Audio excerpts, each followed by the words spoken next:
वंदे मातरम। आज आपको हम बताने वाले हैं भारत के संविधान की प्रस्तावना के बारे में कि प्रस्तावना का क्या महत्व है, प्रस्तावना को क्यों लाया गया, प्रस्तावना को किसने लाया और इसके एक एक शब्दों के बारे में जानते हैं। प्रस्तावना को इंग्लिश में प्रिएम्बल कहते हैं। प्रस्तावना को सबसे पहले पंडित जवाहरलाल नेहरू ने संविधान सभा के समक्ष रखा था कि नहीं, भारतीय संविधान का एक प्रस्तावना होना चाहिए। इन्होंने कब रखा था बहुत पहले, लेकिन इसको एक्सेप्ट किया गया संविधान सभा द्वारा 26 नवंबर 1949 को।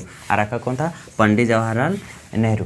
देखिए, प्रस्तावना जो है वो संविधान का एकदम सूक्ष्म रूप है, एकदम छोटा रूप है। संविधान का, भारतीय संविधान का एकदम सूक्ष्म रूप है।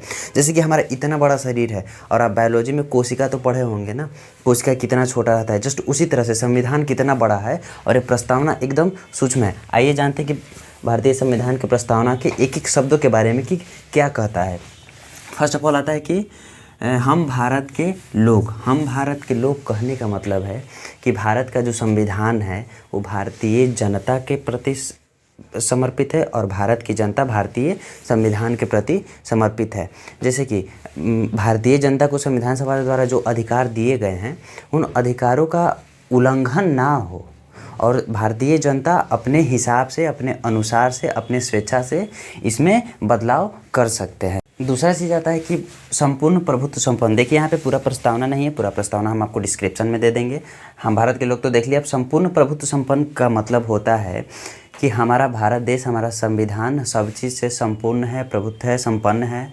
मतलब कि हम किसी दूसरे देश के ऊपर निर्भर नहीं है, हम किसी दूसरे देश के ऊपर निर्भर नहीं हैं और ना ही दूसरे देश को मतलब सलाह देते हैं कि आप हमारे ऊपर निर्भर रहिए, चाहे वो आर्थिक मामला हो, न्यायिक मामला हो, किसी भी मामला हो।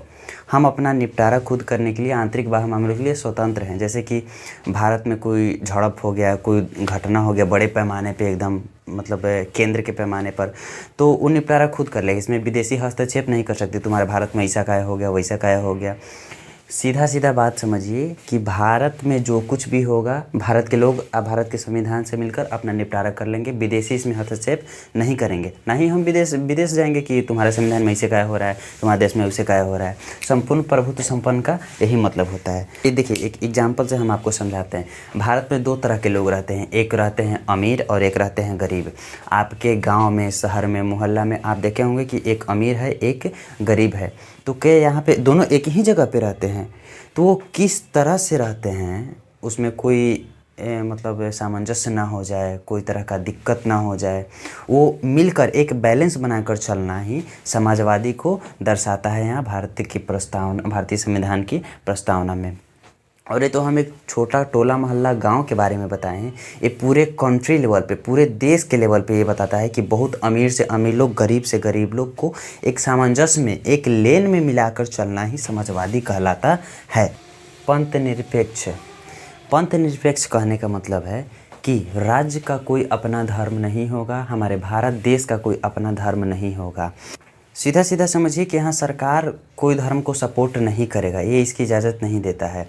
हाँ, भले उतना ही तक मेंटेन बैलेंस बना के। अब जैसे कि देखिए, कोई हिंदू का जुलूस निकला तो वो किसी रास्ते से क्रॉस कर रहा है, उस रास्ते में मस्जिद भी आता है, तो उस जगह पे जो बैलेंसिंग का काम होता है, बैलेंस बनाने का, कि लड़ाई झगड़ा ना हो जाए, कोई मतलब विवाद ना हो जाए, उसी को बैलेंस बनाने का सरकार काम करता है। ना वो हिंदू के उस टाइम समर्थन में रहेगा, ना मुस्लिम के समर्थन में रहेगा। समझ गए आप? लोकतंत्रात्मक का मतलब होता है कि यहाँ पे सरकार का शासन नहीं है। आप भले ही कह दीजिएगा कि भाजपा में ये सरकार है, जेडीयू में सरकार है, आरजेडी में वो सरकार है, वो सबका शासन है, लेकिन नहीं, असली जो शासन होता है ना वो जनता के पास होता है। अभी एक एग्जांपल देके आपको समझाएंगे। एक बिल आया था गृह मंत्री अमित शाह के द्वारा, हिट एंड लॉ कानून। वो बिल आया था, तो वो बिल को पास होने नहीं दिया सब भारत की जनता। क्यों? क्योंकि वो जनता को लगा कि ये मेरे हित में नहीं है, तुरंत विरोध कर दिया, बिल पास नहीं हुआ। तो लोकतंत्रात्मक का मतलब है कि भारत में जनता के द्वारा, जनता के लिए, जनता के भलाई के लिए जो शासन को अपनाया जाता है वही होता है लोकतंत्रात्मक।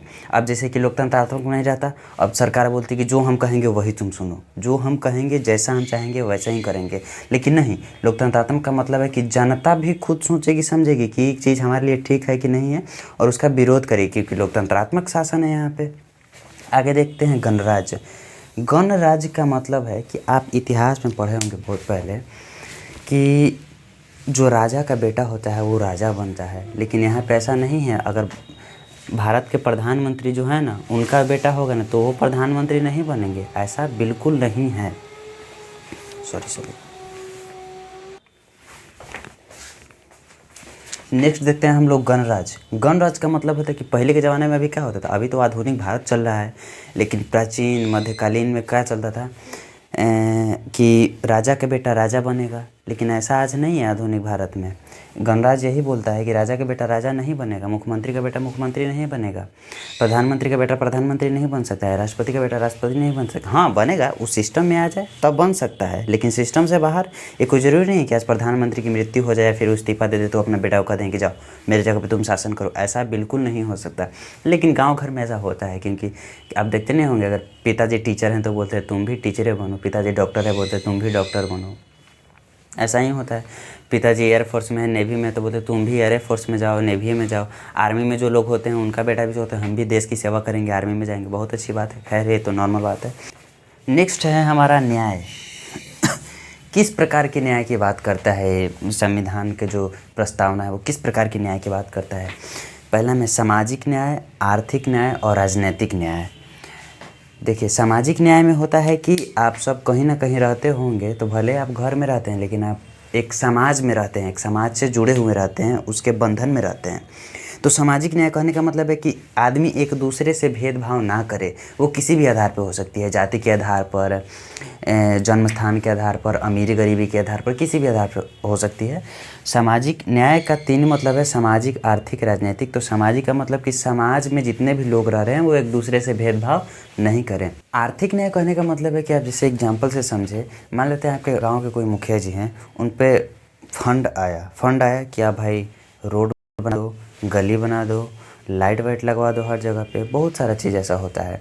और मुखिया जी क्या कर लिए कि सारा पैसा बचा लिए, तो आपको गांव वालों के लिए वो न्याय नहीं हुआ, वो आर्थिक न्याय में आता है। और वो आपको आर्थिक न्याय नहीं मिल पाया क्योंकि आपके मुखिया जी तो वो पावर किसी एक आदमी के हाथ में चला गया, पावर पैसा एक आदमी के हाथ में चला गया, तो आपको आर्थिक न्याय नहीं मिल पाया।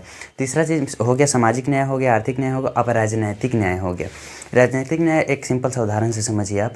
आपके गांव का जो थाना होता है या फिर कोई सरकारी ग्राम कचहरी जो भी बोल लीजिए, सरकारी दफ्तर जगह, उस पर केवल कोई वही व्यक्ति जा सकते हैं जो स्पेशल हों, जैसे आपके गांव के मुखिया, आपके सरपंच साहब जैसे लोग, और सब लोगों को ना जाए, मतलब उसका लाभ सबको ना मिल पा रहा हो उस सरकारी जगह का, तो ये क्या हो गया? राजनैतिक न्याय हो गया ये।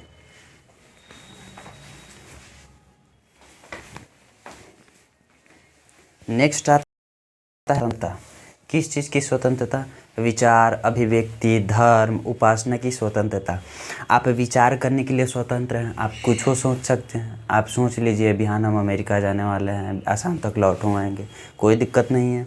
और धर्म की स्वतंत्रता है, आज हिंदू है, बिहान मन करे कि हम मुस्लिम बन जाएंगे, मुस्लिम लड़की से शादी कर लिया जाए, मुस्लिम बन जाइएगा, फिर उसको हिंदू बना लीजिएगा। इस सब चीज़ की स्वतंत्रता है। विश्वास करने की स्वतंत्रता है, आप हर जगह किसी के ऊपर भी, सरकार के ऊपर, आप जनता के, मतलब कोई भी तरह का आप विश्वास कर सकते हैं। विश्वास की स्वतंत्रता है, धर्म की स्वतंत्रता है, उपासना की स्वतंत्रता है, आपको हर एक चीज़ से स्वतंत्रता मिली है। सीधा सीधा बात समझिए। नेक्स्ट हमारा आता है समता। समता कहने का मतलब है किस चीज़ की समता? प्रतिष्ठा और अवसर की समता, कि जो भी प्रतिष्ठा है वो सारे भागों में एकदम बराबर बांटा हुआ रहे। प्रतिष्ठा किस चीज़ की? गांव समाज की प्रतिष्ठा, हर एक चीज़ की बड़े पैमाने पर प्रतिष्ठा हो जाएगा। और अवसर की समता मतलब अवसर, जो भी आप एग्जाम्पल से समझिए, गाँव के जो मुखिया जी हैं उनको तो मुखिया बनने का एक अवसर मिल गया, नेक्स्ट बार भी वो अवसर मिल गया उनको, अगर दोबारा जीत गए तो, लेकिन बार बार वही जीत रहे हैं, किसी दूसरे को अवसर मिल ही नहीं रहा है। तो नहीं भाई, ऐसा बिल्कुल नहीं होना चाहिए कि गांव के उतने सारे लोग रहते हैं तो आज ये खड़ा हुए, कल वो खड़ा हुए, तो जितना ना जितना वो बात की बात है, लेकिन अवसर सबको मिलना चाहिए। यही होता है प्रतिष्ठा और अवसर की समता, कि सबको समान भाव से इस लेवल में देखा जाए कि प्रतिष्ठा और अवसर सबको मिलना चाहिए। नेक्स्ट आता है हमारा बंधुता। किस चीज़ की बंधुता की बात करता है? बंधुता से आप समझिए, सीधी सी बात है कि बंधना। किस चीज़ से बंधना? राष्ट्र की एकता और अखंडता के लिए हमें बंधना होगा। किन सब सारी चीज़ों से?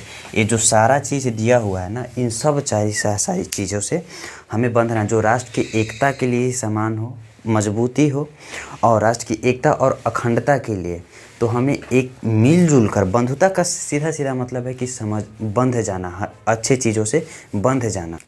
तो यही था प्रस्तावना। ये तो बहुत एकदम ऊपर ऊपर समझिए तो फ्लो फ्लो दिखा के हम छोड़ दिए। ये प्रस्तावना को आप हल्के में मत लीजिए, ये बहुत बड़ा चीज़ है, बहुत बड़ा टॉपिक है, बहुत बड़ा चैप्टर है और बहुत डीपली समझने की इसे ज़रूरत है। तो जितना भी अगर आपको समझ में आया हो तो वीडियो को लाइक करें, और वीडियो देखते हैं तो अगर मेरा वीडियो देखते हैं रेगुलर तो सब्सक्राइब करें और फ्रेंड्स लोगों में शेयर करें जिनको ये सब चीज़ ना समझ में आता हो। बाकी के लिए मेरा वीडियो देखने के लिए धन्यवाद।